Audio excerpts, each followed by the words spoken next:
오늘 말씀은 유다 왕 아마샤에 관한 이야기입니다. 아마샤는 유다 왕 요아스의 아들이었습니다. 요아스라는 이름이 두 나라에서 동시에 등장하고 있습니다. 그래서 북이스라엘의 요아스 왕이 있고 남유다의 요아스 왕이 있었는데 이 아마샤는 남유다 요아스의 아들이었습니다. 두 개가 헷갈리면 안 됩니다. 오늘 본문에서 보여주는 아마샤 왕과 관련된 사건은 크게 세 가지가 있습니다. 첫 번째는 아버지 요아스의 암살범들을 처벌한 일이고, 두 번째는 에돔 원정에서 대승을 거둔 일이고, 마지막으로는 북이스라엘과의 전쟁에서 패배한 것입니다. 오늘 이 세 가지 사건을 중심으로 말씀을 살펴보도록 하겠습니다. 먼저 아마샤는 아버지 요아스 왕을 암살한 요사갈과 여호사바드를 처단하였습니다. 요사갈과 여호사바드가 아마샤의 아버지 요아스를 암살한 명분은 나름대로 있습니다. 그것은 요아스의 우상 숭배와 또 불의한 살상에 대한 보복을 한다라는 명분이었습니다. 그들 나름대로는 의로운 일을 한다고 한 것입니다. 하지만 보복이나 살인은 하나님의 율법에서 금한 일이었습니다. 또 하나님의 허락 없이 왕을 죽이는 일 또한 허락되지 않았습니다. 따라서 아마샤가 그 두 사람을 처벌한 것은 마땅한 것이었습니다. 아마샤가 왕이 된 시점에는 아직 힘이 없어서 이 아버지를 처단한 자들에 의해서 왕으로 추대되었기 때문에 그때는 힘이 없어서 바로 이러한 처벌을 행할 수 없었지만, 시간이 지나서 5절에 설명하고 있는 것처럼 나라가 그의 손에 굳게 섰을 때, 다시 말해 왕으로서 권력을 장악할 수 있었을 때 아마샤는 이들을 죽였습니다. 하지만 아마샤는 그 둘만 죽이고 더 이상의 죽음은 나오지 않도록 하였습니다. 모세의 율법에 따라 그 자녀들까지 그 죽음이 이어지게 하지는 않았습니다. 신명기 24장 16절에 보면 자녀의 죄로 부모를 죽이거나 부모의 죄 때문에 자녀를 죽이는 일은 금지되었기 때문입니다. 아버지를 죽인 자들에 대한 분노가 어찌 없겠습니까? 그것이 어떻게 쉽게 사라질 수 있겠습니까? 왕의 권력을 가지고 당사자들을 죽일 뿐만 아니라 자녀들까지 일족을 모두 죽여버리는 것이 충분히 가능했을 것입니다. 하지만 아마샤는 율법의 말씀에 순종하여 무죄한 피를 흘리게 하지 않았습니다. 자신의 개인적인 복수보다 하나님의 말씀의 순종함을 더 중요하게 여겼던 것입니다. 3절을 보면 아마샤는 여호와 보시기에 정직히 행하였다라는 평가를 받는데, 그러한 평가를 받는 데 있어서는 이 사건이 영향을 끼쳤던 것으로 보입니다. 두 번째 사건은 에돔과의 전쟁에서 승리를 거둔 일입니다. 7절 말씀입니다. 아마샤가 소금 골짜기에서 에돔 사람 10,000명을 죽이고 또 전쟁을 하여 셀라를 취하고 이름을 욕되리라 하였더니 오늘까지 그러하니라. 우리가 오늘 본 열왕기야 14장에서는 이렇게 간략하게 한 절로만 기록하고 있지만 역대하 25장을 보면 같은 사건이 좀 더 자세하게 기록되어 있습니다. 아마샤가 에돔과 전쟁을 벌이기 위하여서 군대를 소집했습니다. 거기에서 그치지 않고 확실한 승리를 위하여서 은 100달란트라는 거금을 써가지고 북이스라엘부터 용병 10만 명을 고용합니다. 그런데 이 전쟁이 시작되기 전에 하나님의 선지자가 돌연 이 아마샤에게 나타나서 하나님의 말씀을 전하는데, 그 말씀의 내용이 무엇이냐면 북이스라엘과 연합한다면 하나님이 함께 하시지 않을 것이라는 말입니다.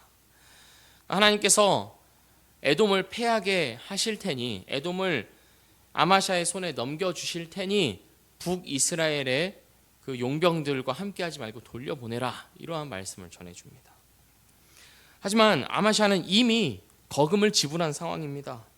만약 이스라엘 용병들을 데려가지 않는다면 아마샤로서는 굉장히 큰 손해를 입는 것이고 큰 위험 부담을 껴안게 되는 것입니다. 하지만 아마샤는 하나님께서 용병보다 더 많은 것을 주실 것이라는 선지자의 말을 믿고 용병들을 돌려보냅니다. 그리고 그 결과로 아마샤는 에돔에 대하여서 대승을 거둡니다. 소금 골짜기에서 10,000명을 죽이고 또 10,000명을 사로잡아 죽이는 큰 승리를 거둡니다. 그런데 문제가 하나 생겼습니다. 역대하 25장 14절을 보면 아마샤가 에돔을 치고 승리를 거두고 돌아올 때 에돔 사람들의 신들을 가져온 것입니다. 그리고 그 우상들을 섬기고 예배합니다. 이 상황이 너무나도 아이러니한 것입니다. 만약에 에돔의 신이 살아있고 능력이 있었다면 아마샤가 에돔을 정복하지 못했을 것입니다. 하지만 지금 에돔은 유다에게 완전히 패배한 상황입니다. 그런데도 아마샤는 패배한 그들의 신을 가지고 와서 섬기고자 하는 것입니다. 하나님께서 당연히 진노하심으로 선지자를 보내셔서 경고하십니다. 하지만 아마샤 왕은 더 이상 듣지 않습니다. 이 모든 내용들이 지금 역대하 25장에 기록되어 있습니다. 듣기를 싫어하면서 성경은 이제 아마샤에 대해서 이렇게 기록합니다. 하나님께서 아마샤를 멸하시기로 작정하였기 때문에 아마샤가 그 선지자의 말 또한 듣기 싫어했다. 이렇게 기록하고 있습니다. 이것이 너무나 무섭지 않습니까? 하나님의 말씀에 순종함으로써 에돔에 대한 큰 승리를 거두었습니다. 하나님의 말씀대로 이루어짐을 방금 경험한 것입니다. 그렇다면 그 큰 능력을 가지신 하나님 앞에서 더욱 겸손한 마음을 품어야 하는 것 아닐까요? 그런데 아마샤 왕은 언제 그랬냐는 듯이 에돔의 신들을 가져와 섬기고 예배합니다. 180도로 바뀌어 버렸습니다. 너무나도 쉽게 태세 전환을 하였습니다. 도대체 하나님을 섬기고 하나님 앞에 정직하게 행하며 순종하던 그 아마샤는 어디에 갔냔 말입니다. 그런데 이게 바로 인간입니다.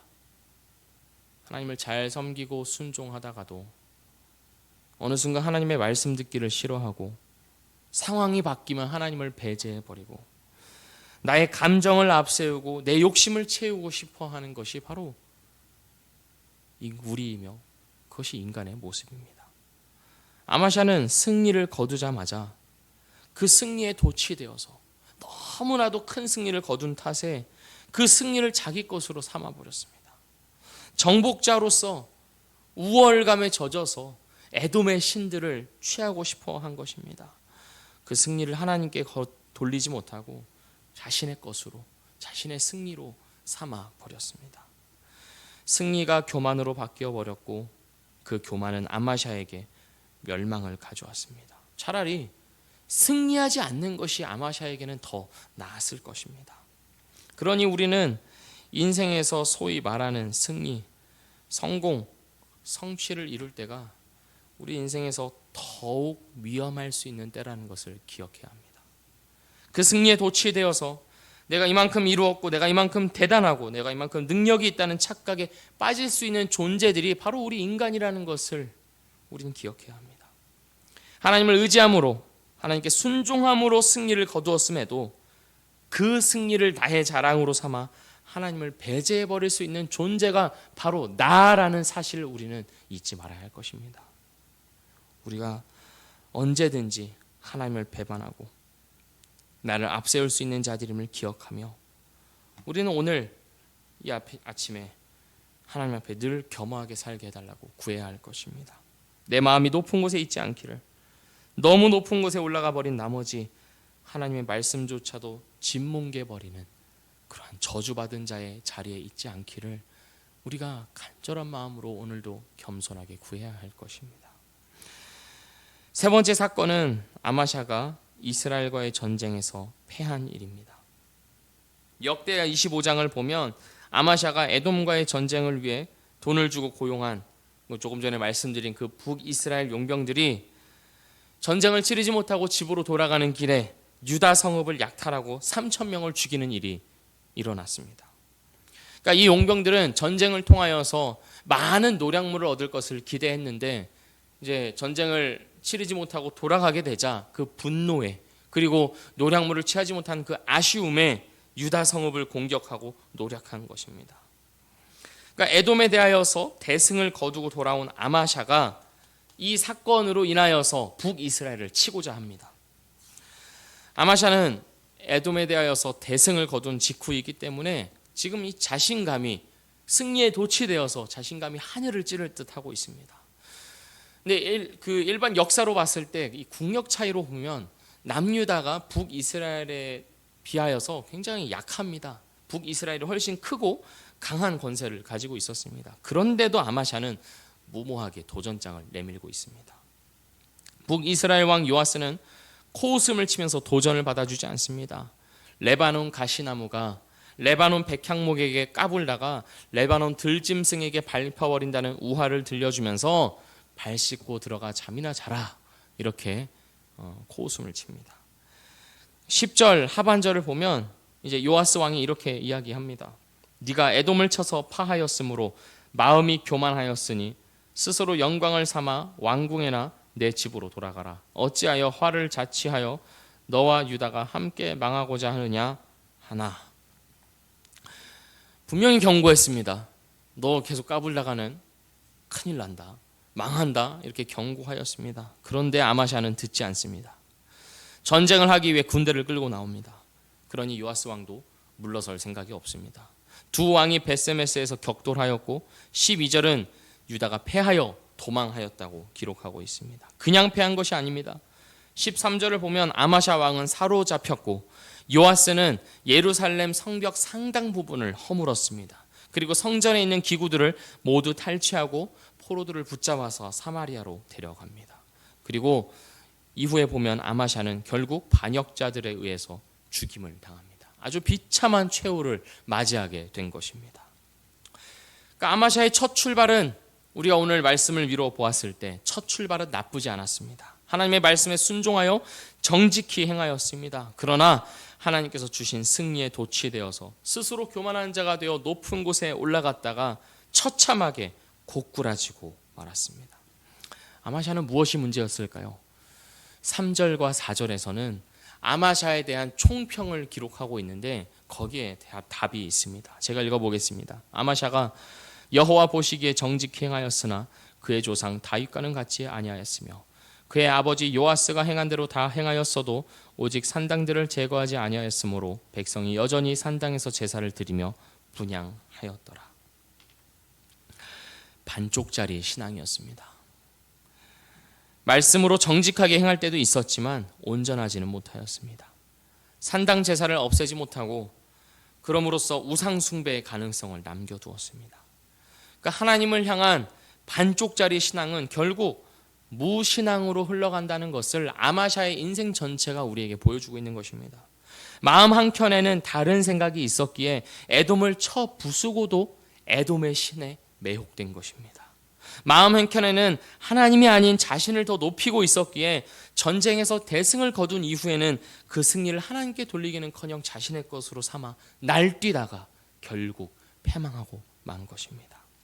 아마샤는 하나님과의 관계 안에서 잘 시작하였어도 지속적으로 하나님에 대한 순종과 신뢰가 이어져야 함을 우리에게 보여줍니다. 또한 날마다 하나님과 맺는 관계 안에서 자기 자신을 볼 수 있어야 한다는 것을 우리에게 보여줍니다. 하나님으로 시작했으나 패망으로 결론 지어질 수 있다는 무서운 사실을 우리에게 경고합니다. 분명히 하나님을 알고 있었고 하나님을 경험하였지만 그 하나님을 사용해서 자신을 높일 수 있는 존재가 인간이라는 것을 이 아마샤는 우리에게 여실히 보여주고 있습니다. 우리가 과거에 하나님을 어떻게 만났든지 간에 오늘 그 하나님을 향하고 있지 않는다면 우리는 어쩌면 아마샤와 같은 자리에 있을지도 모릅니다. 우리는 그 두려움으로 살아가야 할 것입니다. 두려움으로 벌벌 떨면서 살아가야 한다는 것이 아니라 우리 자신이 언제든지 하나님을 배반할 수 있는 자라는 것을 기억하며 겸허하게 하나님 앞에 엎드리며 살아가야 한다는 것을 말씀드리는 것입니다.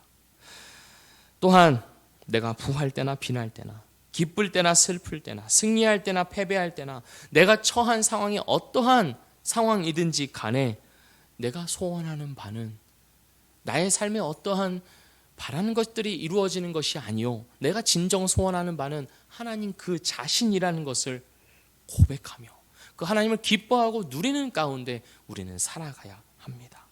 하나님이 목적이 된 삶을 사는 것만이 이 아마샤와 같은 자리에 있지 않을 수 있는 유일한 방법입니다.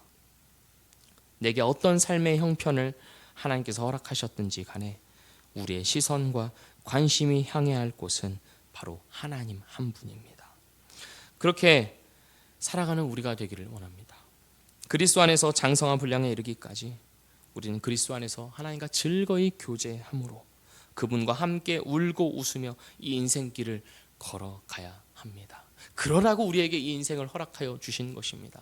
인생을 통해 우리가 원하는 어떤 성취를, 어떤 영광을 취하라고 주신 것이 아니라 이 길고 긴 인생의 여정을 통하여서 높을 때나 낮을 때나 기쁠 때나 즐거울 때나 슬플 때나 그 어느 상황에서든지 하나님과 동행함으로써 하나님과 함께 자라가라고 이 인생을 우리에게 허락하여 주신 것입니다. 그렇게 주 안에서 자라가는 우리의 인생이 되기를 주의 이름으로 축복합니다. 그분만이 나의 모든 기쁨이요 소원이 되는 복이 우리에게 있기를 은혜의 보좌로 담대하게 신속하게 또한 즐거이 뛰어 들어가 그분과 함께 살아가는 우리 모두의 삶이 되기를 주의 이름으로 축복합니다. 기도하겠습니다. 하나님 아버지, 두렵습니다.